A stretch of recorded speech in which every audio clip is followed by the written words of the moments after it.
रखी है। मैं इस दे नाल सिख गेम की ऑर्गेनाइजिंग कमेटी का भी धन्नवादी हाँ कि उन्होंने इस फोरम का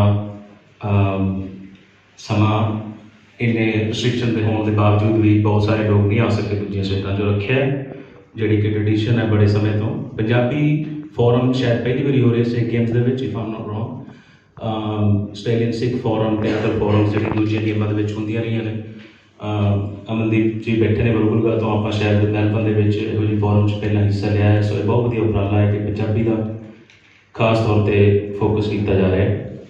मैनू कोई बहुता नहीं पता, जिन्नी क अकल हैगी है और जो कोई गल दो पैसे की समझ आई है तो वो शेयर करूँगा तुहाडे नाल, क्योंकि लेखक का कोई ग्रैजुएशन नहीं है, वो एक ही ग्रैजुएशन है जो पाठक मिलता उही वो ग्रैजुएशन है। बाकी नहीं तो सारी उम्र तुम लिखते रहो। तो जे पाठक नहीं है तो फिर तुम ये नहीं कह सकते कि तुम लेखक बन गए हो जाए। सो मेरा विषय तुहानूं पता लग ही गया। थोड़ा जिहा साहित्य की है इस बारे भी, क्योंकि मेरे टॉपिक का नाम विचार चर्चा है। सो थोड़ा जिहा इत्थे आपां both way two way communication की गल करांगे। सो मैं कुछ सवाल तुहाडे सामने रखूँगा कि साहित्य की है। कुछ चीज़ां मैं इत्थे लिखियां ने और उन्होंने मेरा पढ़ने का तो कोई मतलब नहीं, क्योंकि तो लिखिया हुई पे जो कोई इस तो अलावा तुम समझते हो कि साहित्य है तो प्लीज़ वो मेरे नाल जरूर शेयर करो। इन चीज़ों तो जो कोई बाहर मेरे तो रह गई है।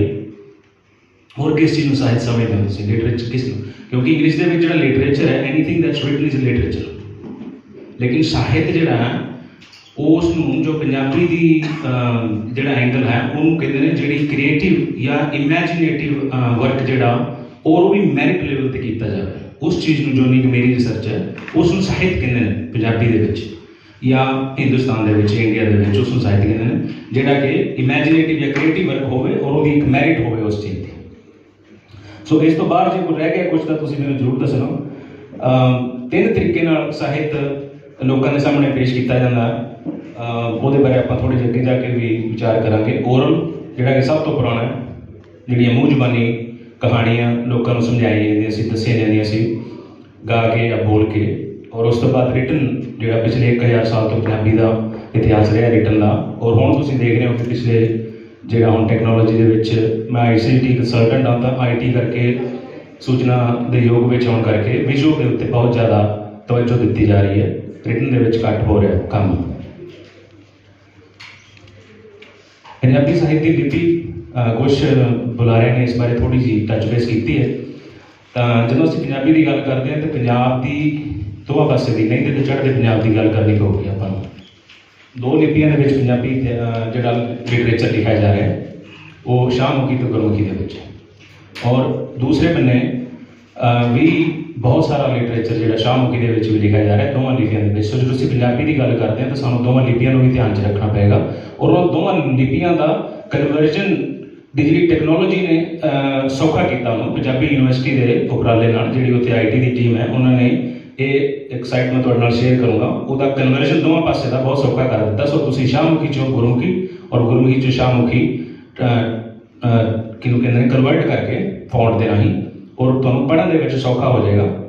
जिहड़ा कि अगला स्टैप उहदा ये होएगा कि कोई भी भाषा समझण वाला बंदा जे पंजाबी यूनिवर्सिटी में फंड मिलते हैं तो कोई भी भाषा बोलने वाला बंदा पंजाबी नूं अपने दूसरे भाषा में कन्वर्ट करके बोल सकेगा। या जे असीं voice technology text to voice या वॉइस टू टैक्सट जी टैक्नोलॉजी आ रही है वो सानूं होर भी सौखा हो जाएगा लिटरेचर पढ़ना, क्योंकि जे तुसीं लिटरेचर पढ़ते नहीं तो तुसीं लिख भी नहीं सकते, क्योंकि वो जिन्ना तुसीं उहनूं कंज्यूम करोगे लिटरेचर वो जिवें माइनिंग च कुछ लोग काम करते होने थे, मैं भी माइनिंग च जांदा रहना। Mining you have to dig certain amount of डट, कुछ डट जी उतों डिग करनी पैंती वो 1% या 0.255% जो गोल्ड या कोई निकल या कोई धातु जी निकलती है, लेकिन उन्होंने एक सर्टन 1 टन रेत के 2 ग्राम सोना निकलता। इस करके तुहानूं जे कह लो कि गड्ढा तुसीं किताबां दा पढ़ो तो शायद एक कविता जी कोई मैरिट तो निकले।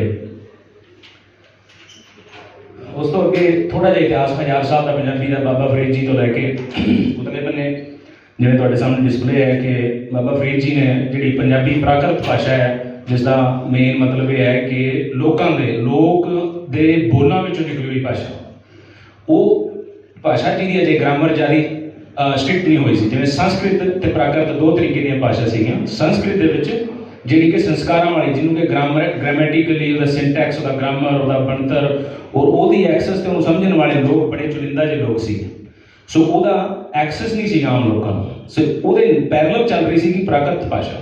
ਉਸ ਤੋਂ ਵਿੱਚ ਜਿਹੜੀ ਉਹਨੇ ਗੱਲ ਕੀਤੀ ਸੀ ਅੰਕਲ ਜੀ ਨੇ ਕਿ ਲੰਡੇ ਸੀ, ਦੂਸਰੀ ਭਾਸ਼ਾ ਸੀ ਉਹ ਬਿਨਾਂ ਸਿਲੇਬਸ ਤੋਂ ਸਿੱਧੀ ਸਿੱਧੀ ਭਾਸ਼ਾ ਮਹਾਜਨੀ। ਔਰ ਉਸ ਤੋਂ ਕੀ ਹੋਇਆ ਕਿ ਜਿਹੜੀ ਅਕਲ ਵਾਲੀ ਗੱਲ ਸੀ ਕੋਈ ਵੀ ਲਿਖੀ ਜਾਂਦੀ ਸੀ ਉਹ ਪਾਂਡਿਆਂ ਕੋਲ, ਜਾਂ ਜਿਹਨੂੰ ਕਹਿ ਲਓ ਕਿ ਉਹਨਾਂ ਉਸ ਟਾਈਮ ਦੇ ਜਿਹੜੇ PhD ਜਾਂ ਡਾਕਟਰ ਸੀ ਉਹੀ ਐਕਸੈਸ ਰੱਖਦੇ ਸੀ।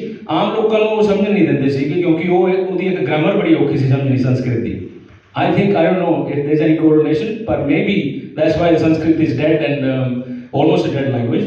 ਤੇ Punjabi is still a live language after 1000 years. ਤੁਸੀਂ ਦੇਖ ਸਕਦੇ ਹੋ ਕਿ ਜਿਹੜਾ ਆਪਣਾ ਬਾਬਾ ਫਰੀਦ ਜੀ ਨੇ ਸ਼ੁਰੂ ਕੀਤਾ ਪੰਜਾਬੀ ਨੂੰ ਯੂਜ਼ ਕਰਨਾ, ਔਰ ਇਹ ਇੱਕਦਮ ਨਹੀਂ ਡਿਵੈਲਪ ਹੋਈ, ਹੌਲੀ ਹੌਲੀ ਸ਼ਬਦ ਯੂਜ਼ ਉਹਨਾਂ ਨੇ ਅਰਬਿਕ ਜਿਹੜੀ ਲਿਪੀ ਸੀ ਜਾਂ ਜਿਹਨੂੰ ਸ਼ਾਹਮੁਖੀ ਕਹਿੰਦੇ ਉਸ ਲਿਪੀ ਦੇ ਵਿੱਚ ਲਿਖਣਾ ਸ਼ੁਰੂ ਕੀਤਾ। ਉਸ ਤੋਂ ਬਾਅਦ ਔਰ ਆਪਣੇ ਸਾਰੇ ਦੇ ਸਾਰੇ ਗੁਰੂ 10 ਦੇ 10 ਗੁਰੂ ਮਲਟੀਲਿੰਗੁਅਲ ਸੀਗੇ। ਵੀ ਗੱਲ ਤੁਸੀਂ ਬੱਚਿਆਂ ਨੂੰ ਜ਼ਰੂਰ ਦੱਸਣਾ। ਬਾਬਾ ਨਾਨਕ ਜੀ ਨੂੰ ਬ੍ਰਿਜ ਭਾਸ਼ਾ, ਖੜੀ ਬੋਲੀ, ਪੰਜਾਬੀ ਜਿਹੜੀ ਪ੍ਰਾਕ੍ਰਿਤ, ਸੰਸਕ੍ਰਿਤ, ਸਿੰਗਲੀ ਜਿਹੜੀ ਸ਼੍ਰੀਲੰਕਾ ਦੀ ਭਾਸ਼ਾ, ਤਿੱਬਤਨ ਦੇ ਵਿੱਚ ਲੈਂਗੁਏਜਸ ਜਿਹੜੀਆਂ ਈਸਟ ਦੀਆਂ, ਅਸਾਮੀ ਲੈਂਗੁਏਜ, ਸਾਰੀਆਂ ਭਾਸ਼ਾ ਸੀਗੀਆਂ। ਔਰ ਜਦੋਂ ਉਹਨਾਂ ਨੇ ਲਿਖਿਆ ਬਾਬਾ ਨਾਨਕ ਜੀ ਦੀ ਬਾਣੀ ਦੇ ਵਿੱਚ ਤੁਸੀਂ ਪੜ੍ਹੋਗੇ ਤੁਹਾਨੂੰ ਹਰ ਤਰ੍ਹਾਂ ਦੀ ਭਾਸ਼ਾ ਦਾ ਸ਼ਬਦ ਮਿਲੇਗਾ ਉਹਦੇ ਵਿੱਚ। ਇਹ ਚੀਜ਼ ਬਹੁਤ ਜ਼ਰੂਰੀ ਨੋਟ ਕਰਨ ਵਾਲੀ ਹੈ ਕਿ ਸਾਨੂੰ ਜਿਹੜੇ ਛੋਟੇ ਛੋਟੇ ਸ਼ਬਦ ਅਸੀਂ ਅੱਜ ਕੱਲ੍ਹ ਬੋਲਦੇ ਅੰਗਰੇਜ਼ੀ ਦੇ ਵਿੱਚ ਪੰਜਾਬੀ ਫਿੱਟ ਕਰ ਦਿੰਦੇ ਜਾਂ ਪੰਜਾਬੀ ਬੋਲਦੇ ਇੰਗਲਿਸ਼ ਫਿੱਟ ਕਰ ਦਿੰਦੇ ਆ। That is totally fine. ਕਿਸੇ ਨੂੰ ਇਹਨਾਂ ਨਾਲ ਸਟ੍ਰਿਕਟ ਕਰੋ ਕਿ ਇਹ ਸ਼ਬਦ ਜਿਹੜਾ ਇੱਥੇ ਤੁਸੀਂ ਪੰਜਾਬੀ ਚੇਂਜ ਕਰੋ। ਇਸ ਲਈ ਲਿਟਰੇਚਰ ਦੇ ਵਿੱਚ ਅੜਿੱਕਾ ਬਣ ਜਾਂਦਾ ਹੈ, ਸਾਹਿਤ ਦੇ ਵਿੱਚ ਅੜਿੱਕਾ ਬਣ ਜਾਂਦਾ ਹੈ। ਜਦੋਂ ਤੁਸੀਂ ਕਹਿੰਦੇ ਹੋ ਕਿ ਯੂਨੀਵਰਸਿਟੀ ਲੈਵਲ ਦਾ ਕੋਈ, ਰਿਸਰਚ ਲੈਵਲ ਦਾ ਕੋਈ ਸ਼ਬਦ ਲੈ ਕੇ ਆਓ ਇੱਥੇ, ਇਹ ਸ਼ਬਦ ਜਿਹੜਾ ਉਹ ਜਿਹੜਾ ਇਹ ਪੰਜਾਬੀ ਦਾ ਨਹੀਂ ਹੈਗਾ। ਸੋ ਉਹਦੇ ਨਾਲ ਕੀ ਹੁੰਦਾ ਕਿ ਫਲੋ ਰੁਕ ਜਾਂਦਾ। ਮੈਂ ਬਹੁਤ ਵਾਰੀ ਲਿਟਰੇਚਰ ਜਿਹੜਾ ਪੜ੍ਹਦਾ ਜਿਹੜਾ ਮੈਨੂੰ ਪਤਾ ਲੱਗ ਜਾਂਦਾ ਵੀ ਕਿਸੇ PhD ਵਾਲੇ ਬੰਦੇ ਨੇ ਲਿਖਿਆ ਹੋਇਆ, ਕਿਸੇ ਡਾਕਟਰ ਨੇ ਲਿਖਿਆ ਹੋਇਆ, ਕਿਉਂਕਿ ਉਹਦੇ ਵਿੱਚ ਇੰਨੀ ਗੂੜਤਾ ਹੁੰਦੀ, ਇੰਨੀ ਡੂੰਘਾਈ ਹੁੰਦੀ, ਉਹਦੀ ਸਿੰਟੈਕਸ ਦੀ ਗ੍ਰਾਮਰ ਇੰਨੀ ਜ਼ਿਆਦਾ ਜ਼ਬਰਦਸਤ ਹੁੰਦੀ ਹੈ ਕਿ ਜਿਹੜਾ ਅਸਲੀ ਰਸ ਹੁੰਦਾ, ਕਿਉਂਕਿ ਆਪਣੀ ਸਾਰੀ ਭਾਸ਼ਾ, ਮਿਠਾਈ, ਫੈਸ਼ਨ, ਵਿਆਹ, ਸ਼ਾਦੀਆਂ, ਜਿੰਨੇ ਸੰਸਕਾਰ ਨੇ ਸਾਰੇ ਰਸ ਤੇ ਖੜੇ।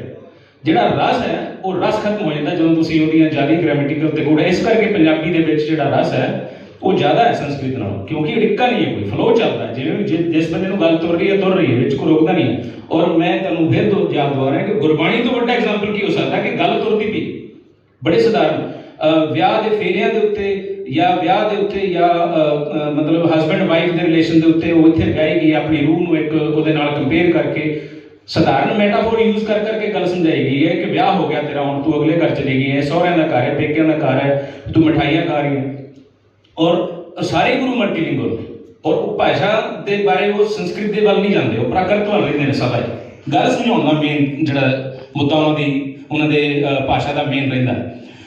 ਮੁਸਲਮਾਨ ਧਰਮ ਨੂੰ, ਇਸਲਾਮ ਧਰਮ ਨੂੰ ਫੈਲਾਉਣ ਵਾਸਤੇ ਅਮੀਰ ਖੁਸਰੋ ਨੇ ਜੋ ਕੰਮ ਕੀਤਾ ਉਹਦਾ ਇੰਨਾ ਜ਼ਿਕਰ ਹੈ ਪੂਰੇ ਦੁਨੀਆ ਦੇ ਵਿੱਚ। ਔਰ ਜੋ ਗੁਰੂ ਅਰਜਨ ਦੇਵ ਜੀ ਨੇ ਕੰਮ ਕੀਤਾ ਉਸ ਤੋਂ 100 ਗੁਣਾ ਜ਼ਿਆਦਾ ਸੋਲਿਡ ਕੰਮ ਕੀਤਾ ਜੇ ਤੁਸੀਂ ਭਾਸ਼ਾ ਜਾਂ ਕਿਸੇ ਅਕਲ ਜਾਂ ਨੌਲੇਜ ਦੇ ਹਿਸਾਬ ਨਾਲ ਤੁਸੀਂ ਕੰਮ ਕਰਕੇ। ਔਰ ਜਿਵੇਂ ਉਹਨਾਂ ਨੇ ਸਾਰੀ ਗੁਰਬਾਣੀ ਨੂੰ ਲਿਆ ਕੇ ਰਾਗ ਦੇ ਵਿੱਚ ਬੰਨਿਆ, ਔਰ ਉਹਦਾ ਜਿਹੜਾ ਮੀਨਿੰਗ ਹੈ ਉਹ ਇੰਨਾ ਜ਼ਿਆਦਾ ਸਿੰਪਲ ਰਹਿਣ ਦਿੱਤਾ ਹੈ ਕਿ ਕਿਸੇ ਨੂੰ ਵੀ ਪੜ੍ਹਦੇ ਹੋਏ ਨਹੀਂ ਲੱਗਦਾ ਕਿ ਇਹ ਜਿਹੜੀ ਕਬੀਰ ਦੀ ਬਾਣੀ ਇੱਥੇ ਆ ਗਈ ਹੈ ਦੂਜੀ ਭਾਸ਼ਾ ਦੇ ਵਿੱਚੋਂ ਤੇ ਇਹਦਾ ਕੋਈ ਮਤਲਬ ਜਾਂ ਕੋਈ ਇਹਦਾ ਮੀਨਿੰਗ ਚੇਂਜ ਹੋ ਗਿਆ। ਸਿਮੈਂਟਿਕਸ ਨਹੀਂ ਚੇਂਜ ਹੋਣ ਦਿੱਤੇ। ਬਹੁਤ ਜ਼ਿਆਦਾ ਮੈਂ ਉਹਨਾਂ ਨੂੰ ਵੱਡੀ ਇੱਕ ਮੰਨਦਾ ਕਿ ਜਿਹੜੀ ਉਪਲਬਧੀ ਹੈ ਜਿਹੜੀ ਕਿ ਨਹੀਂ ਆਈ ਕਿਸੇ ਆਪਣੇ ਵਿਦਵਾਨਾਂ ਨੇ ਨਹੀਂ ਰੱਖੀ ਕਿ ਉਹਨਾਂ ਨੂੰ ਕਿੰਨਾ ਡੂੰਘਾ ਭਾਸ਼ਾਈ ਗਿਆਨ ਸੀ ਕਿ ਸੰਗੀਤ ਦੇ ਨਾਲ ਜੋੜਨ ਤੋਂ ਬਾਅਦ ਵੀ ਸਿਮੈਂਟਿਕਸ ਨਹੀਂ ਯੂਜ਼ ਹੋਣ ਦੇਣ। ਸੋ ਉਹ ਇਤਿਹਾਸ ਇਹ ਇੱਥੋਂ ਤੁਸੀਂ ਦੇਖੋ ਗੁਰਬਾਣੀ ਔਰ ਉਸ ਦੇ ਨਾਲ ਜਿਹੜੇ ਆਪਣਾ ਜਿਹੜਾ ਪੈਰਲਲ ਇਤਿਹਾਸ ਚੱਲਦਾ ਰਿਹਾ।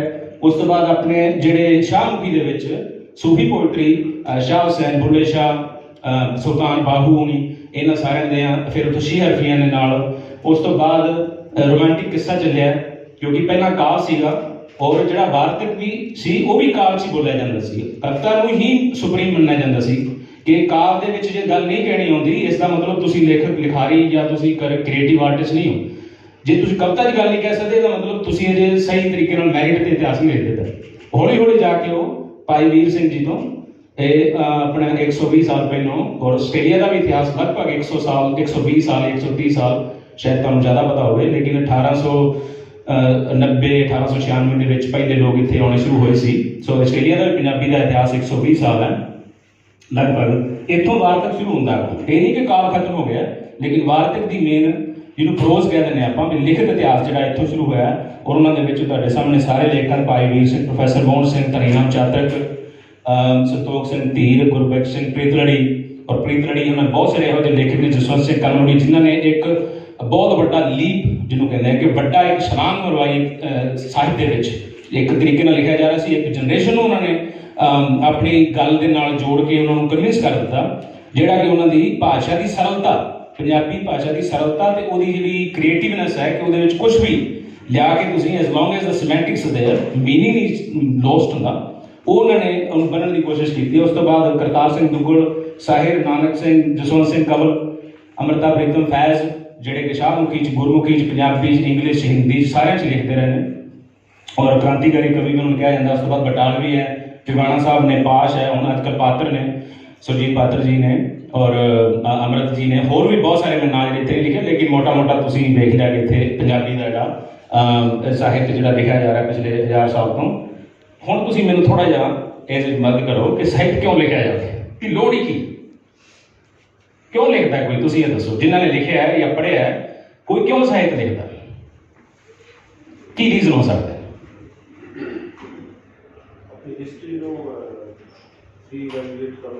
हाँ, हिस्ट्री ਨੂੰ ਜੀਵਿਤ ਰੱਖਣ ਵਾਸਤੇ ਜਾਂ ਇੰਟਰੋਡਿਊਸ ਕਰਨ ਵਾਸਤੇ, ਠੀਕ ਹੈ। Understand people, express yourself. ਕਈ ਲੋਕ ਕਹਿੰਦੇ ਕਿ ਮੈਂ ਐਕਸਪ੍ਰੈਸ ਕਰਨਾ ਚਾਹੁੰਦਾ ਆਪਣੇ ਆਪ ਨੂੰ, ਮੇਰਾ ਕੀ ਜੀਵਨ, ਟਰਮੈਟਿਕ ਐਕਸਪੀਰੀਐਂਸਿਸ। ਹਾਂਜੀ ਹਾਂਜੀ, ਟੈਲਿੰਗ ਨੈਰੇਟਿਵਸ, ਯੈਸ, ਐਕਸਪੀਰੀਐਂਸਿਸ ਬਿਲੋਂਗ। ਜੀ ਸਰ।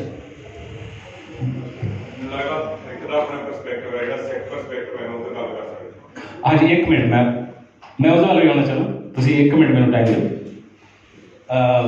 ਰੇਸਿਜ਼ਮ, ਕੁਝ ਲੋਕ ਇਸ ਕਰਕੇ ਲਿਖਦੇ ਨੇ ਕਿਉਂਕਿ ਉਹ ਰੇਸਿਜ਼ਮ ਦੇ ਸ਼ਿਕਾਰ ਹੋ ਚੁੱਕੇ ਨੇ ਕਿਸੇ ਵੀ ਤਰੀਕੇ ਦਾ, ਔਰ ਰੇਸਿਜ਼ਮ ਨੂੰ ਤੁਸੀਂ ਕਦੇ ਵੀ ਇਹ ਨਾ ਸਮਝੋ ਕਿ ਆਸਟ੍ਰੇਲੀਆ 'ਚ ਹੀ ਹੈ।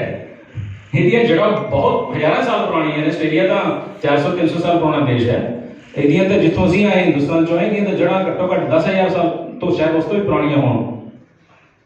ਉਸ ਤੋਂ ਬਾਅਦ creativity, some people just right literature because ਦੇ ਕ੍ਰੀਏਟਿਵ, ਉਹਨਾਂ ਨੂੰ ਖੁਰਾਕ ਮਿਲਦੀ ਉਸ ਚੀਜ਼ ਨਾਲ ਲਿਖਣ ਨਾਲ। ਕੁਝ ਲੋਕ ਐਂਗਰ, ਫਰਸਟ੍ਰੇਸ਼ਨ, ਹੋਪਸ, ਇਹਨਾਂ ਕਰਕੇ ਲਿਖਿਆ ਜਾ ਰਿਹਾ ਇਤਿਹਾਸ। ਇਟਾਲੀਅਨ, ਚਾਈਨੀਜ਼ ਜਿਹੜੇ ਲੋਕ 60s ਦੇ ਵਿੱਚ ਆਏ ਨੇ, ਉਸ ਤੋਂ ਬਾਅਦ 70s ਇਟਾਲੀਅਨ ਆਏ ਨੇ, ਉਸ ਤੋਂ ਬਾਅਦ ਲੈਬਨੀਜ਼ ਲੋਕ ਆਏ ਨੇ, ਉਸ ਤੋਂ ਬਾਅਦ ਆਪਣਾ ਜਿਹੜਾ ਏਸ਼ੀਆ ਦੇ ਲੋਕ ਆਏ ਨੇ, ਵੀਅਤਨਾਮੀ ਲੋਕ ਆਏ ਨੇ, ਵੀਅਤਨਾਮ ਵੋਰ ਕਰਕੇ ਆਏ ਨੇ।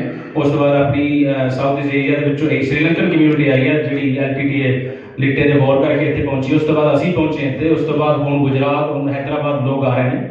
ਉਹਨਾਂ ਦੇ ਕੁਝ ਐਂਗਰ, ਫਰਸਟ੍ਰੇਸ਼ਨ ਹੋ ਸਕਦੇ ਨੇ, ਲੋਨਲੀਨੈਸ, ਏਲੀਏਨੇਸ਼ਨ ਹੋ ਸਕਦੀ ਹੈ ਇਸ ਦੇਸ਼ ਦੇ ਵਿੱਚ। ਜੇ ਤੁਸੀਂ ਇਹੋ ਜਿਹੀ ਕਿਸੇ ਸਾਈਟ ਤੇ ਚਲੇ ਗਏ ਹੋ ਤੇ ਜਿੱਥੇ ਕੰਮ ਕਰਨਾ ਹੈ ਤੇ ਸੌਣਾ ਹੈ, ਕੰਮ ਕਰਨਾ ਤੇ ਸੌਣਾ, ਉੱਥੇ ਹੋ ਸਕਦਾ ਤੁਹਾਡੇ ਦਿਮਾਗ 'ਚ ਕੋਈ ਕਵਿਤਾ ਜਾਂ ਕੋਈ ਐਸੀ ਚੀਜ਼ ਆਵੇ ਜਿਹੜੀ ਸਾਹਿਤ ਦਾ ਹਿੱਸਾ ਬਣ ਜਾਵੇ। ਚਿੱਠੀਆਂ, ਜੇ ਮੈਂ ਅੱਜ ਤੁਹਾਡੇ ਸਾਹਮਣੇ ਖੜਾ ਹਾਂ ਤੇ ਮੇਰੀ ਇੱਕ ਕਿਤਾਬ ਛਪੀ ਹੈ ਪੰਜਾਬੀ ਦੇ ਵਿੱਚ ਜਾਂ 2 ਛਪੀਆਂ ਨੇ, ਇਹਦਾ ਇੱਕੋ ਹੀ ਕਾਰਨ ਹੈ ਕਿ ਜਦੋਂ ਮੈਂ 98 'ਚ ਇੱਥੇ ਆਇਆ ਸੀ, ਉਸ ਟਾਈਮ ਫੋਨ ਬੜੇ ਮਹਿੰਗੇ ਸੀ। ਸੋ ਮੇਰੇ ਫਾਦਰ ਸਾਹਿਬ, ਜੋ ਕਿ ਲਿਟਰੇਚਰ ਜਦੋਂ ਦਾ ਮੈਂ ਸੋਚ ਵਾਲੀ ਹੈ, 1-2 ਗੱਡੇ ਕਿਤਾਬਾਂ ਦੇ ਘਰ 'ਚ ਖਿਲਰੇ ਰਹਿੰਦੇ ਹੁੰਦੇ ਸੀਗੇ ਸਾਰੇ ਪਾਸੇ, ਉਹਨਾਂ ਨੇ ਮੈਨੂੰ ਚਿੱਠੀਆਂ ਦੇ ਰਾਹੀਂ ਸਾਹਿਤ ਲਿਖਣਾ ਸਿਖਾਇਆ ਤੇ ਸਾਹਿਤ ਬਾਰੇ ਜਾਣਕਾਰੀ ਦਿੱਤੀ।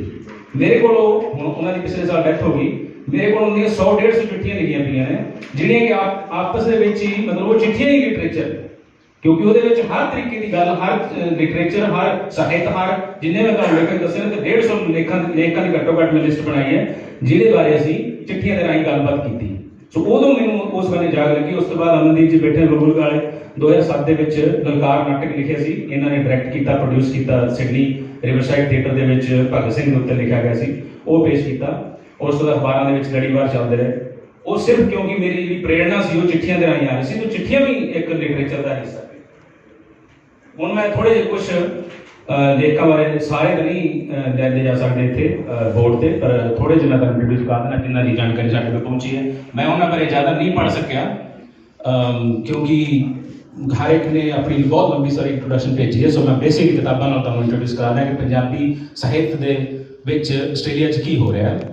ਸੋ ਇਹ ਨੇ ਅਵਤਾਰ ਸਿੰਘ ਸੰਘਾ ਜੀ, ਬਹੁਤ ਪੜ੍ਹੇ ਲਿਖੇ ਨੇ, ਇੰਗਲੈਂਡ 'ਚ ਵੀ ਰਹੇ ਨੇ, ਰੇਡੀਓ, ਟੈਲੀਵਿਜ਼ਨ, ਸਾਰਾ ਕੁਝ, ਅਖਬਾਰ ਵੀ ਕੱਢਦੇ ਨੇ, ਔਰ ਇਹਨਾਂ ਦੀਆਂ ਕਿਤਾਬਾਂ, ਇਹਨਾਂ ਦਾ ਲੜੀਵਾਰ ਇੱਕ ਅਖਬਾਰਾਂ 'ਚ ਆਉਂਦਾ ਸੀ ਜਦੋਂ ਮੈਂ ਸਿਡਨੀ ਸੀਗਾ। ਸਿਡਨੀ ਦੀਆਂ ਰੇਲ ਗੱਡੀਆਂ, ਉਹ ਬਹੁਤ ਸੋਹਣੇ ਤਜਰਬੇ ਕੈਚ ਕਰਦੇ ਸੀ, ਔਰ ਲੋਕਾਂ ਦਾ ਉੱਥੇ ਜਿਹੜੇ ਉਹ PhD ਜਾਂ PAU ਦੇ ਵਿੱਚੋਂ ਅੰਕਲ ਜੀ, ਬਹੁਤ ਸਾਰੇ ਜਿਹੜੇ ਪੜ੍ਹੇ ਲਿਖੇ ਲੋਕ ਵੀ ਜਿਹੜੇ ਗਾਰਡ ਦੇ ਤੌਰ ਤੇ ਰੇਲਵੇ 'ਚ ਕੰਮ ਕਰਦੇ ਸੀ, ਉਹਨਾਂ ਦੇ ਤਜਰਬੇ ਕੀ ਉਸ ਦੇ, ਬਹੁਤ ਇੰਟੈਲੀਜੈਂਟ ਪੜ੍ਹਿਆ ਲਿਖਿਆ ਬੰਦਾ ਸਿਰਫ ਟ੍ਰੇਨ ਦੇ ਬੂਹੇ ਖੋਲ ਰਿਹਾ, ਬੰਦ ਕਰ ਰਿਹਾ, ਉਹ ਕੀ ਦੇਖ ਰਿਹਾ, ਉਹਨੂੰ ਨੋਟ ਕਰ ਰਿਹਾ। ਮੈਨੂੰ ਜਿਹੜੀ ਸਾਹਿਤ ਦੀ ਸਮਝ ਆਈ ਹੈ ਕਿ ਤੁਸੀਂ ਇੱਕ ਫੋਟੋ ਖਿੱਚ ਰਹੇ ਹੋ, ਇੱਕ ਸਮੇਂ ਦੀ ਫੋਟੋ ਖਿੱਚ ਰਹੇ ਹੋ, ਕੁਝ ਵੀ ਹੋ ਸਕਦਾ, ਬੱਚੇ ਦੀ ਲਾਈਫ, ਵੱਡੇ ਦੀ ਲਾਈਫ, ਚਿੱਠੀ, ਕੁਝ ਇੱਕ ਸਮੇਂ ਦੀ ਤੁਸੀਂ ਇੱਕ ਫੋਟੋ ਖਿੱਚਦੀ ਜਿਹੜੀ ਅੱਜ ਤੋਂ 1000 ਸਾਲ ਬਾਅਦ, 500 ਸਾਲ ਬਾਅਦ, 200 ਸਾਲ ਬਾਅਦ ਵੀ ਚੱਕੀ ਜਾਏਗੀ ਤਾਂ ਲੋਕ ਕਹਿਣਗੇ ਅੱਛਾ ਇਦਾਂ ਦੇ ਕੱਪੜੇ ਪਾਉਂਦੇ ਸੀ ਲੋਕ, ਉਦੋਂ ਆਹ ਗੱਲ ਕਰਦੇ ਸੀ, ਉਹਨਾਂ ਦਾ ਸੋਚਣ ਦਾ ਸਟੈਂਡਰਡ ਆ ਸੀਗਾ, ਇਦਾਂ ਦੀਆਂ ਪ੍ਰੋਬਲਮ ਸੀ, ਇਹਨਾਂ ਦੀਆਂ ਔਂਕੜਾਂ ਉਹਨਾਂ ਨੂੰ ਆ ਰਹੀਆਂ ਸੀ। ਇਸ ਤੋਂ ਬਾਅਦ ਇਹ ਸਾਡੇ ਕੁਲਜੀਤ ਕੌਰ ਗਜਲ ਨੇ, ਇਹਨਾਂ ਨੇ ਕਾਫੀ ਸਾਰੀ ਕਿਤਾਬਾਂ ਲਿਖੀਆਂ ਨੇ। ਤੇਰੇ ਜੇ ਮੋਤੀ, ਦਿਲ ਕਰੇ ਦਾ ਖਤ ਲਿਖੀ, ਰਾਗ ਮੁਹੱਬਤ, ਹੋਰ ਜਾਣਕਾਰੀ ਲਿਸਟਾਂ ਦੇ ਵਿੱਚ ਉਪਲਬਧ ਹੈ ਜੇ ਤੁਸੀਂ ਲੈਣੀ ਚਾਹੁੰਦੇ ਹੋ। ਇਸ ਤੋਂ ਬਾਅਦ ਹੋ ਸਕਦਾ ਇੱਕ ਛੋਟੀ ਜਿਹੀ ਰਿਪੋਰਟ ਵੀ ਪੇਸ਼ PDF ਦੇ ਵਿੱਚ ਕੀਤੀ ਜਾਵੇ ਜੇ ਤੁਸੀਂ ਇਹਨਾਂ ਲੇਖਾਂ ਬਾਰੇ ਹੋਰ ਜਾਣਨਾ ਚਾਹੁੰਦੇ ਹੋ। ਅਮਨਦੀਪ ਜੀ ਬਲਬੁਲਗਾ, ਉਹਨਾਂ ਨੇ ਕਿਤਾਬ ਲਿਖੀ ਹੋਈ ਹੈ ਬੰਦਾਵਲੀ, ਮੈਂ ਹੁਣੇ ਵੇਖੀ, ਉਹ ਵੀ ਲਿਖ, ਉਹ ਇਹਨਾਂ ਦਾ ਨਾਮ ਮੈਂ ਇੱਥੇ ਨਹੀਂ ਲਿਆ ਸਕਿਆ। ਉਸ ਤੋਂ ਬਾਅਦ ਸਰਬਜੀਤ ਸੋਹੀ ਹੈ ਬ੍ਰਿਸਬਨ ਤੋਂ, ਇਹ ਵੀ ਲਿਖਦੇ ਨੇ, ਪੜ੍ਹਦੇ ਨੇ, ਇਹਨਾਂ ਦੀਆਂ 7 ਕਿਤਾਬਾਂ ਆ ਚੁੱਕੀਆਂ ਨੇ। ਜ਼ਿਆਦਾਤਰ ਤੁਸੀਂ ਦੇਖੋ ਕਾਵਿ ਸੰਗ੍ਰਹਿ ਹੈ, ਆਲੋਚਨਾ ਵੀ ਹੈ ਵਿੱਚ, ਇਹਨਾਂ ਬਾਰੇ ਹੋਰ ਜਾਣਕਾਰੀ ਤੁਸੀਂ ਲੈ ਸਕਦੇ ਹੋ। ਦਵਿੰਦਰ ਸਿੰਘ ਜੀਤਰਾ ਹੈ, ਮੈਂ ਸਿਡਨੀ ਮਿਲਿਆ ਹੋਇਆ, ਇਹਨਾਂ ਵੀ ਲਿਖਣਾ, ਪੜ੍ਹਨਾ, ਬੋਲਣਾ ਸਾਰਾ ਕੁਝ ਇਹਨਾਂ ਨੇ ਜਿਹੜਾ ਹੈਗਾ ਉਹ ਆਪਣੇ ਦਿਨਚਰਿਆ ਦਾ ਹਿੱਸਾ ਬਣਾਇਆ। ਇੱਕ ਹੋਰ ਮੈਂ ਛੋਟਾ ਜਿਹਾ ਨਾਮ ਸਰਬਜੀਤ ਸਿੰਘ ਹੈਗੇ ਨੇ, ਉਹ ਲਿਟਰੇਚਰ ਨੂੰ ਪੜ੍ਹ ਕੇ, ਸਮਝ ਕੇ ਤੇ ਰਿਕਾਰਡ ਕਰਕੇ ਤੇ ਐਪ ਦੇ ਥਰੂ ਲੋਕਾਂ ਦੇ ਸਾਹਮਣੇ ਪੇਸ਼ ਕਰ ਰਹੇ ਨੇ। ਸੋ ਲਿਟਰੇਚਰ ਲਿਖ ਨਹੀਂ ਰਹੇ ਲੇਕਿਨ ਲਿਟਰੇਚਰ ਦੀ ਸੇਵਾ, ਉਹਨਾਂ ਦਾ ਤੁਸੀਂ ਸਰਬ ਸੁਖ ਨਾਮ ਤੋਂ ਸ਼ਾਇਦ ਕੁਝ ਵੀਡੀਓ ਕੁਝ ਤੁਹਾਡੇ ਆਏ ਹੋਣ ਅੱਗੇ, ਸਰਬ ਸੁਖ ਨਾਮ ਤੋਂ ਉਹਨਾਂ ਦੀ ਵੀਡੀਓ ਆਉਂਦੇ ਰਹਿੰਦੇ ਨੇ। ਉਹ ਲਿਟਰੇਚਰ ਨੂੰ ਕਲਮਬਾਜ਼ੀ ਜਾਂ ਸਮਝ ਲਓ ਕਿ ਉਹਨੂੰ ਬੋਲਬੱਧ ਕਰਦੇ ਨੇ। ਅਨਿੱਠੀ ਦੁਨੀਆ ਗਿਣਨੀ ਸਕੂ, ਇਹਨੂੰ ਬਾਬਾ ਤਰਥੱਲੀ ਦੇ ਨਾਮ ਤੋਂ ਵੀ ਜਾਣਦੇ ਨੇ ਲੋਕ। ਉਸ ਤੋਂ ਬਾਅਦ ਇਹ ਮੇਰੀ ਕਿਤਾਬ ਹੈ ਮੰਗੋ ਮੈਨ, ਜਿਹਦੇ ਵਿੱਚ 10-12 ਸਟੋਰੀਆਂ ਨੇ, ਕਹਾਣੀਆਂ ਛੋਟੀਆਂ, ਕੁਝ ਤਜਰਬੇ ਇੰਡੀਆ ਦੇ, ਕੁਝ ਇੱਥੋਂ ਦੇ ਐਕਸਪੀਰੀਅੰਸ। ਜਿਹੜੀ ਇਹਦੀ ਮੰਗੋ ਮੈਨ ਹੈ ਕਹਾਣੀ, ਉਹ ਕਹਾਣੀ ਮੇਰੇ ਇੱਥੋਂ ਦੇ ਇੰਡੀਜਨਸ ਮਾਈਗ੍ਰੈਂਟ ਕਨੈਕਸ਼ਨ ਦੇ ਉੱਤੇ ਲਿਖੀ ਗਈ ਹੈ। ਕਹਾਣੀ ਮੇਰੇ ਕੋਲ ਆਪੇ ਲਿਖੀ ਗਈ, ਉਹ ਜਿਵੇਂ ਸਮਝ ਲਓ ਕਿ ਇੱਕ ਟਾਈਮ ਨੂੰ ਫਰੇਮ ਕਰਨਾ ਹੁੰਦਾ ਤੁਸੀਂ, ਉਸ ਤਰੀਕੇ ਨਾਲ ਸੁਭਾਵਿਕ ਤੌਰ ਤੇ। ਔਰ ਹੁਣੇ ਮੱਲੀ ਜੀ ਗੱਲ ਕਹਿ ਰਹੇ ਸੀ ਕਿ ਜਿਹੜੀ ਗੱਲ ਬਲਰਾਜ ਸਾਹਨੀ ਨੂੰ ਟੈਗੋਰ ਨੇ ਕਹੀ, ਉਹੀ ਗੱਲ ਮੇਰੇ ਫਾਦਰ ਸਾਹਿਬ ਨੇ ਮੈਨੂੰ ਕਹੀ, ਕਹਿੰਦੇ ਇੰਗਲਿਸ਼ ਤੈਨੂੰ ਆਉਂਦੀ ਹੈ, ਇੰਗਲਿਸ਼ 'ਚ ਕੰਮ ਸਾਰਾ ਕੁਝ ਬਹੁਤ ਵਧੀਆ ਹੈ, ਜਦੋਂ ਤੱਕ ਤੂੰ ਪੰਜਾਬੀ 'ਚ ਨਹੀਂ ਲਿਖਦਾ ਤੇਰੀ ਗੱਲ ਦਾ ਕੋਈ ਮਜ਼ਾ ਨਹੀਂ ਆਉਣਾ ਕਿਸੇ ਨੂੰ ਪੜ੍ਹ ਕੇ। ਇਹ ਮੰਗੋ ਮੈਨ ਕਹਾਣੀ ਮੈਂ ਇੱਕੋ ਸਾਲ ਵਿੱਚ ਲਿਖੀ, ਔਰ ਲੇਕਿਨ ਮੈਂ ਪੰਜਾਬ ਦੇ ਵਿੱਚ ਪ੍ਰੀਤ ਰੜੀ ਮੈਗਜ਼ੀਨ ਸੀ, ਉਹਨੂੰ ਭੇਜ ਦਿੱਤੀ, ਉੱਥੇ ਛਪ ਗਈ, ਮੈਂ ਭੁੱਲ ਗਿਆ ਉਸ ਬਾਰੇ। 2007 ਤੇ 2008 'ਚ ਲਿਖੀ ਸੀ। 2011 'ਚ ਮੈਨੂੰ ਫੋਨ ਆਇਆ ਕਿ ਜੀ ਤੁਹਾਡੀ ਕਹਾਣੀ ਨੂੰ ਪੰਜਾਬੀ 'ਚੋਂ ਹਿੰਦੀ 'ਚ ਟਰਾਂਸਲੇਟ ਕਰਨ ਵਾਸਤੇ ਪਰਮਿਸ਼ਨ ਚਾਹੀਦੀ ਹੈ। ਕੋਈ ਰਜਿੰਦਰ ਗੌਂਡਾ ਜਿਹੜਾ ਯੂਪੀ ਦੇ ਵਿੱਚ ਬੰਦਾ ਸੀ, ਉਹ ਆਪਣੇ ਕਾਲਕੂਵਾਦ ਦੇ ਦਿਨਾਂ 'ਚ ਪੰਜਾਬ 'ਚ ਪੱਤਰਕਾਰ ਦੇ ਤੌਰ ਤੇ ਕੰਮ ਕਰਦੇ ਸੀ, ਤੇ ਉਹਨਾਂ ਨੇ ਲਿਟਰੇਚਰ ਉੱਥੋਂ ਸਿੱਖ ਲਿਆ ਸੀ ਪੰਜਾਬੀ ਪੜ੍ਹਨੀ। ਤਾਂ ਉਹ ਮੈਗਜ਼ੀਨ ਦੀ ਸਬਸਕ੍ਰਿਪਸ਼ਨ ਉਹਨਾਂ ਲਈ ਹੋਈ ਸੀ ਵੀ ਤੁਸੀਂ ਪਰਮਿਸ਼ਨ ਦਿਓ। ਮੈਂ ਕਿਹਾ ਜੀ ਠੀਕ ਹੈ ਜੀ, ਪਰਮਿਸ਼ਨ ਹੈ। ਉਹ ਸਾਹਿਤ ਅਕਾਡਮੀ ਇੰਡੀਆ ਵੱਲੋਂ ਕਹਾਣੀ 24 ਭਾਸ਼ਾਵਾਂ ਦੇ ਸਮਕਾਲੀਨ ਭਾਰਤੀ ਸਾਹਿਤ ਛਪ ਗਈ। ਮੈਂ ਫਿਰ ਭੁੱਲ ਗਿਆ। ਇੱਕ 2013 ਜਾਂ 14 ਦੀ ਗੱਲ ਹੈ, ਮੈਂ ਉਤਰੇ ਏਅਰਪੋਰਟ ਤੋਂ, ਤਾਂ ਅਸੀਂ ਜਾਂਦੇ ਪਏ ਸੀ ਟ੍ਰੇਨ 'ਚ, ਮੈਂ ਆਪਣੇ ਫਾਦਰ ਨਾਲ ਸੀਗਾ, ਤੇ ਫੋਨ ਆਇਆ, ਉਹ ਫੋਨ ਵੀ ਸਾਹਿਤ ਅਕਾਡਮੀ ਤੋਂ ਆਇਆ ਕਿ ਜੀ ਰਾਜਪਾਲ ਤੋਂ ਪਰਮਿਸ਼ਨ ਲੈਣੀ ਹੈ ਕਿ ਜੀ ਅਸੀਂ ਇਹਨੂੰ ਆਪਣੀ ਮੈਗਜ਼ੀਨ 'ਚ ਛਾਪਣਾ ਹੈ। ਮੈਂ ਉਹਨਾਂ ਨੂੰ ਪਰਮਿਸ਼ਨ ਦੇ ਦਿੱਤੀ। ਫਿਰ ਭੁੱਲ ਗਿਆ ਮੈਂ। ਉਹ ਇੰਗਲਿਸ਼ 'ਚ ਟਰਾਂਸਲੇਟ ਹੋ ਕੇ ਮੋਨਾਸ਼ ਯੂਨੀਵਰਸਿਟੀ ਚਲੀ ਗਈ। ਹੁਣ 2017 'ਚ ਮੈਨੂੰ ਉਹਨਾਂ ਦੀ ਈਮੇਲ ਆਈ ਹੈ ਪ੍ਰੋਫੈਸਰ ਦੀ, ਜਿਹੜੀ ਕਿ ਵਿਕਟੋਰੀਆ ਯੂਨੀਵਰਸਿਟੀ ਪ੍ਰੋਫੈਸਰ ਹੈ, ਕਿ ਤੁਹਾਡੀ ਕਹਾਣੀ masters of professional writing from the as ਦੇ ਸਿਲੇਬਸ ਦੇ ਵਿੱਚ ਲੱਗੀ ਹੋਈ ਹੈ ਵਿਕਟੋਰੀਆ। ਇਹ ਤਾਕਤ ਹੈ ਜਦੋਂ ਤੁਸੀਂ ਉਹ ਗੱਲ ਲਿਖਦੇ ਹੋ ਜਿਹੜੀ ਤੁਹਾਨੂੰ ਮਹਿਸੂਸ ਹੁੰਦੀ, ਜਦੋਂ ਦਿਲ ਨਾਲ ਲਿਖਦੇ। ਜਿਹੜੀ ਗੱਲ ਮੱਲੀ ਸਾਹਿਬ ਕਹਿ ਰਹੇ ਸੀ, ਪੰਜਾਬੀ 'ਚ ਲਿਖਣੀ ਹੈ। ਔਰ ਉਹਨਾਂ ਪ੍ਰੋਫੈਸਰ ਦਾ ਮੈਨੂੰ ਫੋਨ ਆਇਆ, ਜਿਹੜੇ ਹੈਡ ਆਫ ਏਸ਼ੀਅਨ ਸਟੱਡੀ ਦੇ ਸੀ, ਉਹ ਕਹਿੰਦੇ ਤੂੰ ਹੋਰ ਕੁਝ ਲਿਖਿਆ, ਉਹ ਵੀ ਭੇਜ ਸਾਨੂੰ। ਸੋ ਹੁਣ ਉਹ ਕਿਤਾਬ ਉਹਨਾਂ ਨੂੰ ਮੈਂ ਭੇਜੀ ਹੈ। ਉਹ ਕਹਿੰਦੇ ਤੂੰ ਪੰਜਾਬੀ 'ਚ ਲਿਖੀ, ਇੰਗਲਿਸ਼ ਨਾਲ ਲਿਖੀ, ਕਦੀ ਕਿਸੇ ਹੋਰ ਭਾਸ਼ਾ ਨਾਲ ਲਿਖੀ। ਇਹ ਨਹੀਂ ਕਿ ਮੈਨੂੰ ਇੰਗਲਿਸ਼ ਨਹੀਂ ਆਉਂਦੀ, I can right in English as well, ਪਰ ਉਹ ਕਹਿੰਦੇ ਪੰਜਾਬੀ ਨਾ ਛੱਡੀ, ਕਿਉਂਕਿ ਰੀਜਨਲ ਲੈਂਗੁਏਜ ਦੇ ਵਿੱਚ ਜਿਹੜੀ ਤੂੰ ਚੀਜ਼ ਲਿਖੀ ਹੈ, ਇਹ ਅਸੀਂ ਹੋਰ ਵੇਖਣਾ ਚਾਹੁੰਦੇ ਆਸਟ੍ਰੇਲੀਆ ਵਿੱਚ ਵੀ ਹੋਰ ਵੀ ਲੋਕ ਲਿਖਣ ਇਸ ਬਾਰੇ ਇਸ ਤਰ੍ਹਾਂ। ਸੋ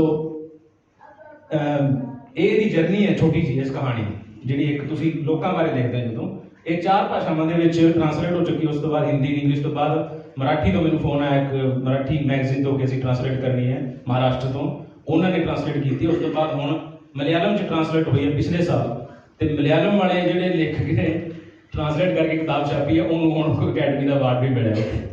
ਸੋ ਇਹਦੀ ਜਰਨੀ ਚੱਲ ਰਹੀ ਹੈ। ਛੋਟੀ ਚੀਜ਼ ਤੁਸੀਂ ਦੇਖਤੀ ਹੋ, ਚੱਲ ਰਹੀ ਹੈ ਪੂਰੀ ਦੁਨੀਆ 'ਚ। ਇਟਾਲੀਅਨ ਕੁੜੀ ਦਾ ਫੋਨ ਆਇਆ ਸੀਗਾ ਇੱਥੋਂ ਵਿਕਟੋਰੀਆ ਯੂਨੀਵਰਸਿਟੀ ਤੋਂ, ਉਹ ਕਹਿੰਦੀ ਮੈਂ ਇਟਾਲੀਅਨ ਦੇ ਵਿੱਚ ਨੂੰ ਟਰਾਂਸਲੇਟ ਕਰਨਾ ਹੈ, ਇਫ ਯੂ ਡੋਂਟ ਮਾਈਂਡ। ਚਲੋ ਮੈਂ ਕਿਹਾ ਠੀਕ ਹੈ, ਤੁਸੀਂ ਕਰੋ ਪਰਮਿਸ਼ਨ। ਉਸ ਤੋਂ ਬਾਅਦ ਹਰਮੋਹਨ ਸਿੰਘ ਵਾਲੀਆ ਨੇ ਸਿਡਨੀ ਤੋਂ, ਗੋਪੀਓ ਦੇ ਪ੍ਰੈਜ਼ੀਡੈਂਟ ਵੀ ਰਹਿ ਚੁੱਕੇ ਨੇ, ਇਹਨਾਂ ਨਾਲ ਕਾਫੀ ਚਿਰ ਸਮਾਂ ਬਿਤਾਇਆ ਆਪਾਂ, ਤੁਸੀਂ ਜਾਣਦੇ ਹੋ ਸ਼ਾਇਦ। ਲਚਕਦਾਰ ਪਾਣੀ, ਫਲਸਫਾ ਹੈ ਜ਼ਿੰਦਗੀ, ਇੱਕ ਰੀਝ ਹੈ। ਇਹ ਭੈਣ ਹੈ ਮੇਰੀ ਇੱਥੋਂ ਸਿਡਨੀ ਤੋਂ, ਨਵਜੀਤ ਕੌਰ ਸੰਧੂ, ਇਹਦੀ ਕਿਤਾਬ ਪਿਛਲੇ ਸਾਲ ਆਈ ਹੈ ਰੀਝ, ਇਹਦੀ ਕਵਿਤਾਵਾਂ ਦੀ, ਆਪਣੇ ਉਹੀ ਜਿਹੜਾ मतलब ਹੁੰਦਾ ਕਿ ਓਪਰਾ ਆਪਾਂ ਦੂਸਰੇ ਦੇਸ਼ ਜਾ ਕੇ ਦਿਲ ਨਾਲ ਲੱਗਣਾ ਉੱਦਾਂ ਦਾ। ਔਰ ਇਹ ਹੈਗਾ ਵਿਕਰਮ ਚੀਮਾ, ਇਹਦਾ ਬਹੁਤ ਸਾਰਾ ਲਿਖਤ ਜਿਹੜੀ ਫੇਸਬੁੱਕ ਤੇ ਜ਼ਿਆਦਾ ਪਈ ਹੈ, ਮੈਨੂੰ ਕੋਈ ਜਾਣਕਾਰੀ ਲੱਭ ਨਹੀਂ ਪਾਈ ਜ਼ਿਆਦਾ, ਇਹ ਵੀ ਮੈਂ ਉਹਦੇ ਫੇਸਬੁੱਕ ਤੋਂ ਲਿਆ ਫੋਟੋ, ਕੁਝ ਜਾਣਕਾਰੀ ਇਕੱਠੀ ਨਹੀਂ ਹੋ ਸਕੀ ਸਮੇਂ ਕਰਕੇ, ਕਿਉਂਕਿ ਪਹਿਲਾਂ ਮੇਰਾ ਟੌਪਿਕ ਹੋਰ ਸੀ, ਫਿਰ ਉਹ ਵਿੱਚੋਂ ਇੱਕ ਟੌਪਿਕ ਬਦਲ ਗਿਆ ਮੇਰਾ, ਕੁਝ ਰਿਸਰਚ ਮੈਂ ਉੱਤੇ ਕੀਤੀ ਹੋਈ ਸੀ। ਇਹ ਉਹ ਨੇ ਵਿਕਰਮ ਚੀਮਾ ਜੀ। ਥੋੜਾ ਜਿਹਾ ਮੈਂ ਤੁਹਾਨੂੰ ਇੱਕ ਸੈਗਮੈਂਟ ਦੇ ਵਿੱਚ ਇਹ ਦੱਸ ਦੇਵਾਂ ਕਿ ਔਂਕੜਾਂ ਕੀ ਹੁੰਦੀਆਂ ਨੇ। ਪੰਜਾਬੀ ਦੀ ਕਿਤਾਬ, ਪਹਿਲੀ ਗੱਲ ਤਾਂ ਪੜ੍ਹਨ ਵਾਲਾ ਕੋਈ ਨਹੀਂ, ਇਹ ਬਹੁਤ ਸਾਰੇ, ਇੱਕ ਰਣਜੀਤ ਖੇੜਾ ਜੀ ਨੇ ਸਾਡੇ ਮਿੱਤਰ ਸਿਡਨੀ 'ਚ, ਉਹਨਾਂ ਨੂੰ ਮੈਂ ਕਿਤਾਬ ਦਿੱਤੀ ਅਨਹਦ ਨਾਦ, ਮੇਰੀ ਪੰਜਾਬੀ ਦੀ ਕਿਤਾਬ ਸੀ 2011 'ਚ। ਮੈਂ ਉਹ ਕਿਤਾਬ ਦੇ ਕੇ 3-4-5 ਵੀਕਾਂ ਬਾਅਦ ਉਹਨਾਂ ਨੂੰ ਪੁੱਛਿਆ, ਮੈਂ ਕਿਹਾ ਭਾਜੀ ਹੋਰ ਕੀ ਹਾਲ ਚਾਲ ਹੈ, ਤੁਸੀਂ ਕਿਤਾਬ ਪੜ੍ਹੀ ਮੇਰੀ? ਕਹਿੰਦੇ ਤੇਰੀ ਕਿਤਾਬ ਨਾ ਬਹੁਤ ਹੀ ਜ਼ਿਆਦਾ ਸਾਡਾ ਪ੍ਰੋਬਲਮ ਹੱਲ ਕਰ, ਬਹੁਤ ਵੱਡਾ ਪ੍ਰੋਬਲਮ ਸੀ। ਮੈਂ ਕਿਹਾ ਜੀ ਅੱਛਾ, ਇਹਦਾ ਕੀ ਲੈ ਦਿੱਤਾ ਮੈਨੂੰ? ਕਹਿੰਦਾ ਸਾਡਾ ਇੱਕ ਸੋਫਾ ਹੈ, ਉਹ ਹਿਲਦਾ ਸੀ, 3-4 ਸਾਲਾਂ ਤੋਂ ਅਸੀਂ ਇਹਦੇ ਥੱਲੇ ਹਰ ਚੀਜ਼ ਦੇ ਕੇ ਵੇਖ ਲਈਏ, ਕਾਗਜ਼ ਵੀ ਸੁਗੜਿਆ, ਸਾਰਾ ਕੁਝ, ਤੇਰੀ ਕਿਤਾਬ ਬਿਲਕੁਲ ਸਹੀ ਫਿੱਟ ਆਈ, ਨਾ ਸੋਫਾ ਹਿਲਦਾ, ਨਾ ਕੋਈ ਬੰਦਾ ਉਹ ਤੋਂ ਕੰਪਲੇਂਟ ਕਰਦਾ, ਇਸ ਕਰਕੇ ਤੂੰ ਹੋਰ ਲਿਖ। ਕਿਸੇ ਤਰੀਕੇ ਨਾਲ ਕਿਹਨੂੰ ਕਿਵੇਂ ਸੈੱਟ ਆ ਜਾਵੇ, ਕਿਵੇਂ ਫਿੱਟ ਆ ਜਾਵੇ, ਕੀ ਪਤਾ ਲੱਗਦਾ? ਲਿਖੋ ਤਾਂ ਸਹੀ, ਦਿਓ ਤਾਂ ਸਹੀ, ਕਰੋ ਤਾਂ ਸਹੀ, ਕੁਛ ਕਰੋ, ਨਿਕਲੋ ਤਾਂ ਸਹੀ। ਮੈਂ ਘਰੋਂ ਨਿਕਲ ਕੇ ਗਿਆ ਇਹਨਾਂ ਕੋਲੋਂ, ਲੋਕ ਗੀਤ ਪ੍ਰਕਾਸ਼ਨ ਹੈਗਾ ਚੰਡੀਗੜ੍ਹ 'ਚ, ਮੈਂ ਚਲਾ ਗਿਆ ਉਹਨਾਂ ਕੋਲ, ਬਜ਼ੁਰਗ ਸੀਗੇ 50-55-60 ਸਾਲ ਦੇ, ਉਹ ਕਹਿੰਦੇ ਬਹਿ ਜਾ ਇੱਥੇ, ਕੀ ਦਿੱਕਤ ਕੀ ਹੈ? ਮੈਂ ਕਿਹਾ ਦਿੱਕਤ ਇਹ ਵੀ ਮੈਂ ਕਿਤਾਬ ਛਪਾਉਣੀ। ਕਹਿੰਦਾ ਮੈਂ ਤੈਨੂੰ ਥੋੜਾ ਡਾਟਾ ਦੇਣਾ, 15,000 ਰੁਪਇਆ ਲੈਣੇ ਸੀ ਕਿਤਾਬ ਛਾਪਣ ਦਾ, ਠੀਕ ਹੈ, 150 ਕਿਤਾਬਾਂ ਦੇਣੇ ਆ, ਸਾਡੀ ਖਰੀਦ 200 ਰੁਪਏ ਕਿਲੋ ਹੈ ਕਾਗਜ਼ ਦੀ, ਤੇ 400 ਕਿਲੋ ਅਸੀਂ ਵੇਚਦੇ ਹਾਂ ਤੁਹਾਨੂੰ, ਗੁਣਾ ਕਰਕੇ ਵੇਖ ਲਿਓ ਨੰਬਰ, 150 15,000 ਦੇਤਾ, ਅਸੀਂ 200 ਦੀ ਲਈ 400 ਕਿਲੋ ਵੇਚਤੀ। ਅਸੀਂ ਕਿਤਾਬਾਂ ਤੈਨੂੰ 150 ਕਹਿਤੀਆਂ ਨੇ, ਅਸੀਂ ਕਿਤਾਬਾਂ 150 ਛਪਵਾ ਕੇ ਤੈਨੂੰ ਦੇ ਦੇਣੀਆਂ, ਤੂੰ ਲੈ ਗਿਆ 15,000, 100 ਰੁਪਏ ਦੀ ਕਿਤਾਬ, ਤੇਰੀ ਕਿਸੇ ਨੇ ਲੈਣੀ ਨਹੀਂ। ਜਿਹੜੀਆਂ ਅਸੀਂ 5-10 ਕਿਤਾਬਾਂ ਛਪਾਉਣੀਆਂ ਨੇ, ਸਾਡੀ 8 ਰੁਪਏ ਕਿਲੋ ਰੱਦੀ ਨਾ ਵਿਕੇਗੀ। ਇਹ ਤਾਂ ਪ੍ਰਕਾਸ਼ਕ ਕਹਿ ਰਿਹਾ ਜਿਹੜਾ ਕਹਿੰਦਾ ਕਿ 50% ਅਸੀਂ ਪੰਜਾਬੀ ਦੀਆਂ ਕਿਤਾਬਾਂ ਛਾਪਦੇ ਹਾਂ, ਪੂਰੀਆਂ ਜਿੰਨੀਆਂ ਦੁਨੀਆ ਦੇ ਵਿੱਚ ਪੰਜਾਬੀ ਦੀਆਂ ਕਿਤਾਬਾਂ ਛਾਪਦੀਆਂ ਨੇ 50% ਜਿਹੜੇ ਲੋਕ ਗੀਤ ਵਾਲੇ ਯੂਨੀਸਟਾਰ ਵਾਲੇ ਛਾਪਦੇ ਨੇ, ਔਰ ਉਹਦੇ ਚੋਂ ਕਹਿੰਦਾ ਵੀ 90% ਅਨਸੋਲਿਸਿਟਡ ਹੈ, ਮੀਨਸ ਕਿ 90% ਜਿਹੜੇ ਲੋਕ ਤੁਰ ਕੇ ਜਾਂਦੇ ਨੇ ਪ੍ਰਕਾਸ਼ਕ ਕੋਲ ਕਿ ਮੇਰੀ ਛਾਪ ਦੇ, ਤੇ 10% ਪ੍ਰਕਾਸ਼ਕ ਜਾਂਦਾ ਲੇਖਕ ਕੋਲ, ਉਹ ਵੀ ਉਹ ਕਹਿੰਦਾ ਪੁਰਾਣੀਆਂ ਕਿਤਾਬਾਂ ਕਮਲ ਦੀਆਂ, ਧੀਰ ਦੀਆਂ, ਦੂਸਰੇ ਲੋਕਾਂ ਦੀਆਂ ਮੰਗ ਕੇ ਜਿਹੜੀਆਂ ਉਹ ਕਹਿੰਦੇ ਨੇ ਕਿ ਹਾਂ ਵੀ ਇਹ ਕਿਤਾਬ ਟ੍ਰਾਂਸਲੇਟ ਕਰਕੇ ਦਿਓ ਜਾਂ ਕਿਤਾਬ ਛਾਪੋ। 10% ਸੋਲਿਸਿਟਡ ਔਰ 90% ਸੋਲਿਸਿਟਡ ਹੈ। ਇਹ ਹਾਲ ਹੈ। ਘਰੋਂ ਤੁਸੀਂ ਗਾਲਾਂ ਖਾ ਕੇ ਨਿਕਲ ਪੋ ਕਿ ਮੈਂ ਕਿਤਾਬ ਲਿਖਣੀ ਹੈ, ਲਿਖ ਲਓ, ਸਾਰਾ ਕੋਲੋਂ ਬਾਹਰੋਂ ਕਰਵਾ ਕੇ ਸਾਰਾ ਕੁਝ ਟਾਈਮ ਵੇਸਟ, ਸਾਰਾ ਕੁਝ ਕਹਿ ਕੇ ਕਰਵਾ ਕੇ ਸਾਰੇ ਤਗਮੇ ਲੈ ਕੇ ਫਿਰ ਤੁਸੀਂ ਪ੍ਰਕਾਸ਼ਕ ਕੋਲ ਚੱਲ ਜਾਓ। ਪ੍ਰਕਾਸ਼ਕ ਤੁਹਾਡਾ ਕੀ ਹਾਲ ਕਰ ਰਿਹਾ, ਰੱਦੀ ਦੇ ਹਿਸਾਬ ਨਾਲ ਗੱਲ ਕਰ ਰਿਹਾ ਤੁਹਾਡੇ ਨਾਲ। ਜੇ ਤੁਸੀਂ ਛਪਾ ਕੇ ਲੈ ਆਓ, ਅੱਗੋਂ ਕਿਤਾਬ ਪੜ੍ਹਨ ਵਾਲਾ ਕੋਈ ਨਹੀਂ। ਜਲੰਧਰ ਤੋਂ ਆਣਾ ਸੀ ਪ੍ਰਕਾਸ਼ਕ? ਹਾਂਜੀ, ਮੈਂ ਕਿਹਾ ਜਲੰਧਰ ਤੋਂ ਆਣਾ ਸੀ। ਨਹੀਂ, ਇਹ ਚੰਡੀਗੜ੍ਹ, ਇਹ ਚੰਡੀਗੜ੍ਹ, ਜਲੰਧਰ ਤੋਂ ਵੀ ਕਰਾ ਕੇ ਦੇਖ ਲਾਂਗੇ, ਤੁਸੀਂ ਪੜ੍ਹਨ ਵਾਲੇ ਤਾਂ ਬਣੋ। ਉਹ ਕਹਿੰਦਾ ਵੀ ਤੁਸੀਂ ਇਹ ਵੇਖ ਕੇ ਇੰਨਾ ਓਨੈਸਟ ਬੰਦਾ ਕਹਿੰਦਾ ਇੱਕ ਹਰ ਮਹੀਨੇ ਫੁੱਲ ਟਰੱਕ ਰੱਦੀ ਦਾ ਭੇਜਦਾ, 8 ਰੁਪਏ ਕਿਲੋ ਰੱਦੀ ਹੈ। ਤੂੰ ਹਿਸਾਬ ਲਾ ਲਾ ਮੇਰਾ ਬਿਜ਼ਨਸ ਕਿੱਧਰ ਨੂੰ ਜਾ ਰਿਹਾ। ਇਹੀ ਗਾਣਿਆਂ ਦਾ ਕੈਸਟਾਂ ਕੱਢਣ ਵਾਲਾ ਸਵਾਲ ਹੈ, ਇਹੀ ਮਿਊਜ਼ਿਕ ਵਾਲਿਆਂ ਦਾ, ਇਹੀ ਕਿਤਾਬਾਂ ਵਾਲਿਆਂ ਦਾ, ਇਹੀ ਸਾਰਾ ਕੁਝ ਹੈ। ਵੀ ਸਪਲਾਈ ਇੰਨੀ ਆ ਰਹੀ ਹੈ ਵੀ ਜਿਹੜਾ ਵੀ ਕੰਮ ਪੰਜਾਬੀ ਕਰਦੇ ਆ ਉਹ ਕਹਿੰਦੇ ਵੀ ਇੱਕ ਵਾਰੀ ਇੱਕ ਪਾਸੇ ਲਾ ਕੇ ਛੱਡਦੇ। ਸੋ ਪਾਠਕ ਵੀ ਚਾਹੀਦਾ ਸਾਨੂੰ। ਹੁਣ ਮੈਂ ਤੁਹਾਨੂੰ ਇਹ ਕਹਿਣਾ ਕਿ ਓਰਲ ਆਪਣੀਆਂ ਜਿਹੜੀਆਂ ਗੱਲ ਖਤਮ ਕਰੀਏ ਆਪਾਂ ਕਿ ਓਰਲ ਤੋਂ ਆਪਣਾ ਚੱਲਿਆ ਸੀ ਲਿਟਰੇਚਰ ਕਿ ਪਹਿਲਾਂ ਆਪਾਂ ਸੁਣਦੇ ਹੁੰਦੇ ਸੀ। ਦਾਦੀ ਨੇ ਕਹਾਣੀਆਂ ਸੁਣਾਈਆਂ, ਨਾਨੀ ਨੇ ਕਹਾਣੀਆਂ ਸੁਣਾਈਆਂ, ਉਹਨਾਂ ਨੇ ਕਿਤੋਂ ਸੁਣੀਆਂ, ਜਿਹਨੂੰ ਸੰਸਕ੍ਰਿਤ ਸਮ੍ਰਿਤੀ ਵੀ ਕਹਿੰਦੇ ਆ, ਸ਼ਰੂਤੀ ਵੀ ਕਹਿੰਦੇ ਆ, ਸੁਣੀਆਂ ਸੁਣਾਈਆਂ ਗੱਲਾਂ। ਫਿਰ 2000 ਸਾਲ ਪਹਿਲਾਂ ਦਾ ਫਿਰ ਰਿਟਨ ਸ਼ੁਰੂ ਹੋਇਆ। ਈਵਨ ਕਿ ਐਰਿਸਟੋਟਲ, ਪਲਾਟੋ ਨੇ ਜਿਹੜੀਆਂ ਉਹਨਾਂ ਦੀ ਕਿਤਾਬਾਂ ਇਹ ਲਿਖੀਆਂ ਨੇ। ਐਰਿਸਟੋਟਲ ਤੇ ਜਿਹੜੇ ਸੋਕਰਾਤੀ ਉਹ ਬੋਲਦੇ ਹੀ ਸੀ, ਡਾਇਲੋਗ ਹੀ ਨੇ ਉਹਨਾਂ ਦੇ, ਲਿਖਤ ਨਹੀਂ ਹੈ। ਉਹਨਾਂ ਨੇ ਬਾਅਦ 'ਚ ਡਾਕੂਮੈਂਟ ਕੀਤਾ। ਉਸ ਤੋਂ ਬਾਅਦ ਰਿਟਨ ਦਾ ਜਿਹੜਾ ਆ ਗਿਆ ਸੀ। ਮੈਂ ਇਹੀ ਕਹਿਣਾ ਚਾਹੂੰਗਾ ਕਿ ਹੁਣ ਸਾਨੂੰ ਵਿਜ਼ੂਅਲ ਤੇ ਕੰਮ ਕਰਨਾ ਚਾਹੀਦਾ।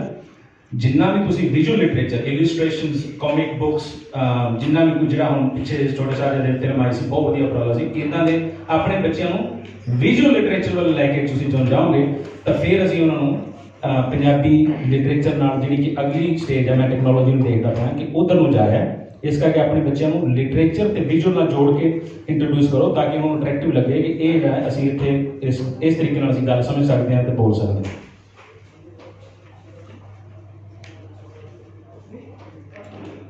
ਇਹ 3 ਵੈਬਸਾਈਟਾਂ ਹੈਗੀਆਂ ਜਿਹੜੀਆਂ ਮੈਂ ਤੁਹਾਨੂੰ ਬਾਅਦ ਵਿੱਚ ਸ਼ੇਅਰ ਕਰ ਸਕਦਾ। ਇੱਕ learnpunjabi.org, ਉਸ ਤੋਂ ਬਾਅਦ ਆਪਣਾ ਔਰਗ ਜਿਹੜੀ ਕਿ ਅਮਰੀਕਾ ਤੋਂ ਸਾਈਡ ਚੱਲਦੀ ਹੈ। ਦੋਵਾਂ ਬੰਨੇ ਦਾ ਜਿੰਨਾ ਲਿਟਰੇਚਰ ਹੈ, ਜਿੰਨਾ ਉਹਨਾਂ ਦੀ ਸਮਝ 'ਚ ਆਇਆ ਹੈ, ਉਹਨਾਂ ਨੇ ਸਾਰਾ ਇਕੱਠਾ ਕਰਕੇ ਆਪਣਾ ਔਰਗ ਤੇ ਪਾਇਆ ਹੋਇਆ। ਉਸ ਤੋਂ ਬਾਅਦ ਇੱਕ ਹੋਰ ਸਾਈਡ ਪੰਜਾਬੀ ਪੀਡੀਆ ਹੈਗੀ, ਜੇ ਤੁਹਾਨੂੰ ਪੰਜਾਬੀ ਬਾਰੇ ਰਿਸਰਚ ਕਰਨ ਬਾਰੇ ਕੁਛ ਚਾਹੀਦਾ। ਜੇ ਇਹਨਾਂ ਤੋਂ ਕੁਝ ਵੀ ਤੁਹਾਨੂੰ ਯਾਦ ਨਹੀਂ ਰਹਿੰਦਾ, ਤੇ ਪੰਜਾਬੀ ਯੂਨੀਵਰਸਿਟੀ ਦਾ ਜਿਹੜਾ ਆਈਟੀ ਵਿੰਗ ਹੈ, ਉਹਨਾਂ ਨੂੰ ਤੁਸੀਂ ਈਮੇਲ ਰਾਹੀਂ ਕੰਟੈਕਟ ਕਰਕੇ ਫੌਂਟਾਂ ਬਾਰੇ, ਕਨਵਰਜਨਸ ਬਾਰੇ, ਟ੍ਰਾਂਸਲਿਟਰੇਸ਼ਨ ਬਾਰੇ, ਟ੍ਰਾਂਸਲੇਸ਼ਨ ਬਾਰੇ, ਪੰਜਾਬੀ ਦੀ ਕਿਸੇ ਵੀ ਇੱਧਰੋਂ ਉੱਧਰੋਂ ਕੋਈ ਵੀ ਤੁਹਾਨੂੰ ਕੋਈ ਪ੍ਰੋਬਲਮ ਆਉਂਦੀ ਤਾਂ ਪੰਜਾਬੀ ਯੂਨੀਵਰਸਿਟੀ ਨਾਲ ਕੰਟੈਕਟ ਕਰੋ। ਉਹਨਾਂ ਕੋਲ ਹਜ਼ਾਰਾਂ ਹੀ ਘੰਟੇ ਦਾ ਮਤਲਬ ਟਰੱਕਾਂ ਦੇ ਟਰੱਕ ਜਿਹੜਾ ਮਤਲਬ ਰਿਸਰਚ ਦਾ ਸਮਾਨ ਉਹਨਾਂ ਕੋਲ ਕਰਕੇ ਉਹਨਾਂ ਨੇ ਟੈਕਨੋਲੋਜੀ ਦੇ ਵਿੱਚ ਪੈਸਾ ਇਨਵੈਸਟ ਕੀਤਾ ਹੈ, ਰਿਸੋਰਸਿਸ ਇਨਵੈਸਟ ਕੀਤੇ ਹੋਏ ਨੇ। ਇਹਨਾਂ ਗੱਲਾਂ ਦੇ ਨਾਲ ਮੈਂ ਤੁਹਾਡਾ ਸਭ ਦਾ ਧੰਨਵਾਦ ਕਰਦਾ। ਸੋ ਕਿਤਾਬ ਪਿੱਛੇ ਪਈ ਹੈ, ਜਿਹਦਾ ਜਿਹਦਾ ਸੋਫਾ ਹਿਲਦਾ। ਮੈਂ ਉਹਨੂੰ ਇਹੀ ਕਿਹਾ ਸੀ ਪ੍ਰਕਾਸ਼ਕ ਨੂੰ, ਮੈਂ ਕਿਹਾ ਵੀ ਬਾਈਕ ਸਰਵਰ ਜਿੱਦਾਂ ਦੀ ਮਰਜ਼ੀ ਲਾ ਲਈ, ਪਰ ਸਾਈਜ਼ ਉਹੀ ਰੱਖੀ। Thank you.